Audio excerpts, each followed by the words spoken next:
Hello, everybody, and thank you for tuning in to the Liberty Report. With me today is Daniel McAdams, our co-host. Daniel, good to see you. How are you this morning, Dr. Paul? Doing very well, Good. and would like to visit with you on a subject that is in the news, barely, but it's in the news, and it has to do with Donald Trump and the neocons. Mm-hmm. We've tried to figure it out. Is he a neocon? No, probably not. Does he follow the neocon line? Sometimes. Yeah. And it looks like right now, on this item we're going to talk about today, he's following the neocons, and that is it's time to send some weapons to Ukraine in national security interest. The Ukrainians are coming. The Ukrainians are coming. Of course, it has nothing. They don't even pretend that, but they always couch it in terms of national security, and that is why, because basically he has relieved the so-called hold on sending lethal weapons to Ukraine. Now, he wrote an order that we can send weapons, and the plan is to send lethal weapons to Ukraine, and he's justifying this, though he is not too infrequently said we need to get along with Putin, and we share information, and CIA talks to him, and he's said good things about policy with Russia during the campaign, but he says it's all Russia's fault. And they're too confrontational, and they bring it on themselves. And that's why we have to capitulate and satisfy the military-industrial complex.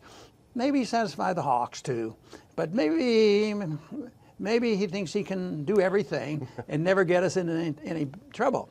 We've warned about trouble for a year now since he's been president, and there's a lot of trouble out there. But you'd have to say, well, he hasn't started the big one yet, but that is one thing we're trying to prevent. Yeah, exactly. And this is something that was passed in the Ukraine Freedom Support Act of 2014. Of course, whenever you see freedom support or anything like that, it always means war. Like, remember the Iraq Freedom Act in the late 90s. But this is where Congress authorized the sale of lethal weapons to Ukraine in the midst of the crisis. But I never thought I'd say this, but Obama was smart enough to not move ahead with sending the lethal weapons because I think he understood the level of tension with Russia was very, very high, and so he held back. And as a candidate, if you remember, candidate Trump was pretty solid on the Ukraine-Russia situation. He said, look, Russia's not going in there. You guys stop being so excited. We can handle this, no big deal. Now, all of a sudden, what he's done today is he's approved the sale of sniper systems. They wanted a lot more. The neocons want a lot more, but this is about a $41.5 million system that we're going to go ahead and sell to them, meaning we give them money, they give it back to us, and they get weapons. But this is the beginning, and as you suggested, the neocons are not going to be satisfied with this. Yeah, you know, and it might be that Trump does lean in our direction because he talked that way. But here comes up that he is going back in the other directions, and he's yielding to the pressure from the neocons.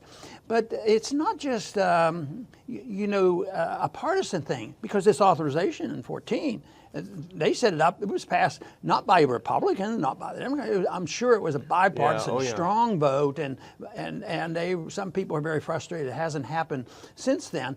But it's always, to confront somebody, and they're going to attack, and yet a lot of people have forgotten, the propagandists have won this, and the military-industrial complex have won this, because the majority of the American people still think there's dangerous people over there, and Russia still has nuclear weapons, so they get talked into this, and it's better we deal with them over there and contain them on their borders than waiting till they expand their country and spread themselves over Europe. So they're claiming that they can send these weapons there and take care of this mess. But I think back about, where did this mess come from? Yeah.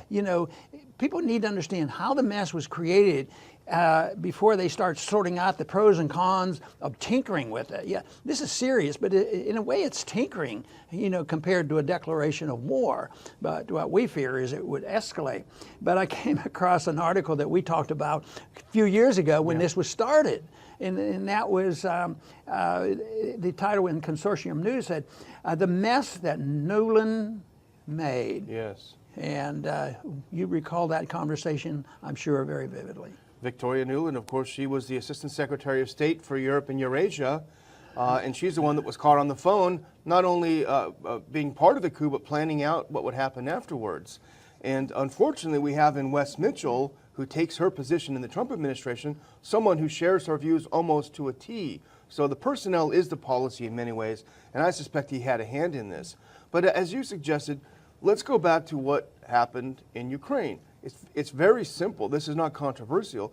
The Ukrainian people, by a narrow margin, elected Yanukovych as the president. Right. In eastern Ukraine, where the vast majority of people speak Russian and consider themselves ethnic Russians, 90-some% in the further east part, they voted for Yanukovych in those proportions, 90, 95% in some parts. So the U.S. gets involved with overthrowing this government because they didn't think it was pro-EU enough. And so the people in the East that voted for Yanukovych said, hold on a minute, you overthrew the president that we elected by a vast majority. We don't want to be part of this new government you're putting in power. It's a pretty obvious thing.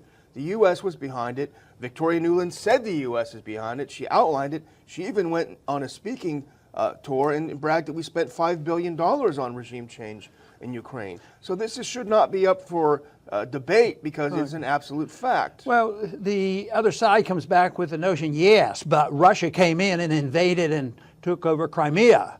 And of course, you have to look at that history as well. Crimea, for many, many years, was part of Russia, and then this confrontation and the takeover by a coup made it so that they were definitely more pro-Russian, and I think had a referendum, and they voted, to join Russia. But they paint it as Russia invaded them and took it over, which is not true.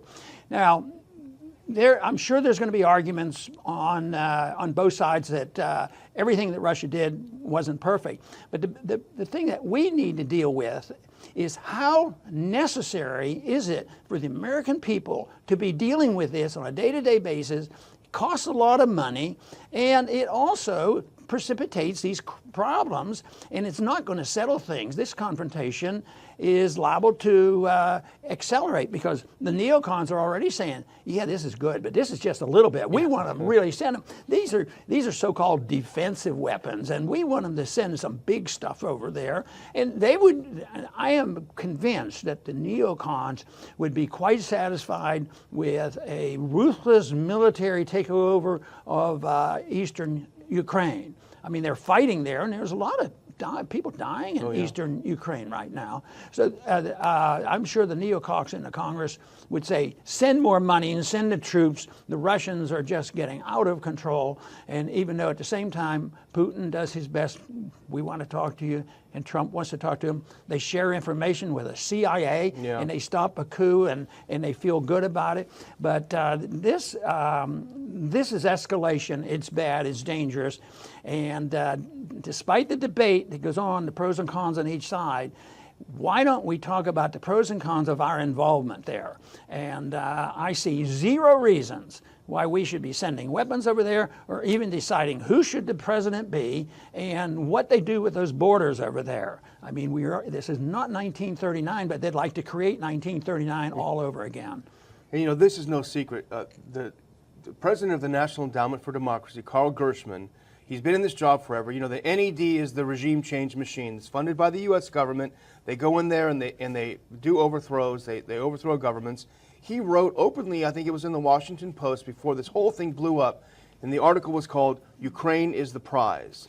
The idea was we've got to overthrow the pro-Russian Yanukovych and bring in a pro-Western president, and then they'll be in our sphere of influence. They'll join NATO. This is an open conspiracy. This is not secret. But the people who will criticize us for saying stay out, they believe that we should be the policemen of the world. Even if the Russians were fiddling with the people next door somehow, it still doesn't rise to the level of where we need to get involved in the slightest. And the other issue of Russia invading Ukraine, we've seen a couple of years now of Russian military action in Syria. So we know what it looks like when Russia invades a country. So where is the footage of Russia invading Ukraine? I'd like to see it. Where is the footage? Zero. And, after this story broke, the leaders in the Senate, the Republican leaders who supported this, were interviewed. And, of course, that's when McCain made his statement. But Bob Corker, he had his statement, and he's a very important person. He loves this stuff. He say, charge it on. And then next to the article by Corker making a quote, it said the high congressional official added a sentence, and it says, he was sort of excited about this. He says, "We have crossed the Rubicon." And I thought, what is he thinking about? I guess he'd like to think it's just, moving the Rubicon and the, not realizing what happened when Caesar crossed the Rubicon. It meant the total destruction of the Republic. So my guess is that that is probably not what they intended to say, but nevertheless, that is going to be a consequence. The subconsciousness of it. But McCain, of course, was thrilled yesterday. He put out a memo saying, this is great. This is something that could be written in the middle of the Cold War. At every turn, Russia has chosen war over peace in Ukraine. As long as he makes this choice, the free world should give Ukraine what it needs to fight back. The free world. Somehow, this is something, the rhetoric that you'd hear from the 60s. The free world is... Right. But then he also says, and this is the real thing, this is where Trump, I think, is missing the point. He's trying to please them, but they're not pleased. He said, quote, "This is only a first step." And then he said, we've got to send them, because what we're sending them is the sniper rifles. He wants us to send them the Javelins, which are the handheld anti-tank missiles. So they're not going to be satisfied with this. They're just going to get a little bit of taste of blood in their mouths. They're going to be screaming for more. You better believe it. McCain's already saying, we've got to put this $350 million of lethal aid into Ukraine. We got to give them $300 million so they can send it back to the Lockheed Martin and the military-industrial complex to buy more of our weapons. So by trying to please everyone, Trump is going to end up pleasing no one, and he'll find himself just as hated as ever because he can never rise to the level that the neocons want. We talk about flip-flopping and a few other things, but Global Politico had a title. It says, Trump's Russian schizophrenia. They got into the medical diagnosis, and that means that they're all over the place. And that is a pretty good description of what he does. It is very unpredictable, and unfortunately, it doesn't help anybody. It doesn't help the people that would like a sensible foreign policy, but it does, I guess, satisfy the people who see which way the movement is going, because it had to be canceled out, that soft talk about getting along with Russia, this whole idea. And that might, there's a lot of reasons for people to hate Trump, but maybe behind the scenes, the real big issue was Trump has to be stopped because he has this terrible inclination to not be hawkish enough. Remember, I think it might be accidental. He actually used my name about maybe Ron Paul is right about the Middle East. Exactly. And he made these statements that we should be involved less. But I think that that might be the big issue, but it's not talked about that much. They talk about, his personality, his tweeting and all these other things that they claim is the reason. But foreign policy is a big issue. It drives things in Washington. It's bipartisan, costs a lot of money, and they have us at the point where if you criticize it, you're unpatriotic, and I've been on receiving ends of that. So that is what I think is really going on. And Trump, unfortunately, is in the middle of all this and figures, well, they're really hounding me and they're investigating, and I better tone it down a bit. So he one day he sort of says nice things. We can get along with Putin. Next day he's the cause of all the trouble around the world.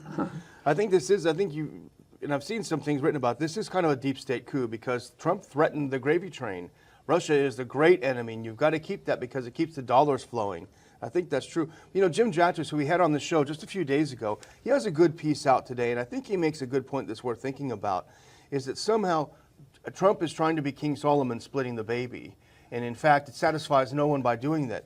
And he makes the example, of course, this is the example because he's only going halfway with these weapons.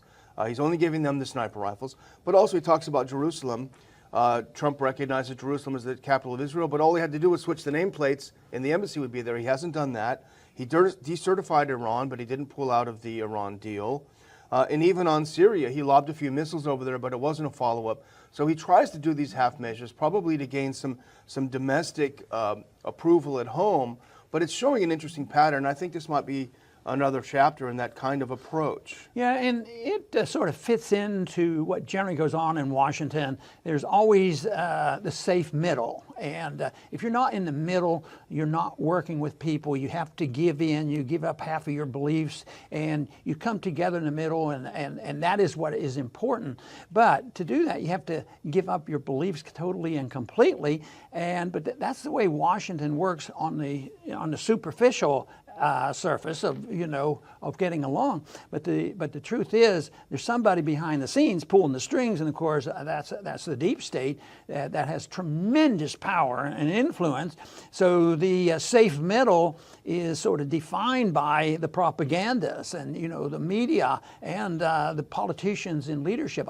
I've always been under the belief that if you wanted to get ahead in leadership positions in either political party, you had to get approval. I mean, what were the odds of, even if I was the nicest guy in the world and always voted the Constitution, what would the odds have ever been that I would have been in leadership? It reminds me of a story when one of our guys that was voting together, we were voting against, all the bad stuff, and there were 6 or 8 or 10 of us, and all of a sudden, this one member started voting with the leadership. And I said, hey, where are you today? We're voting against this. This is what we're doing. This is bad stuff.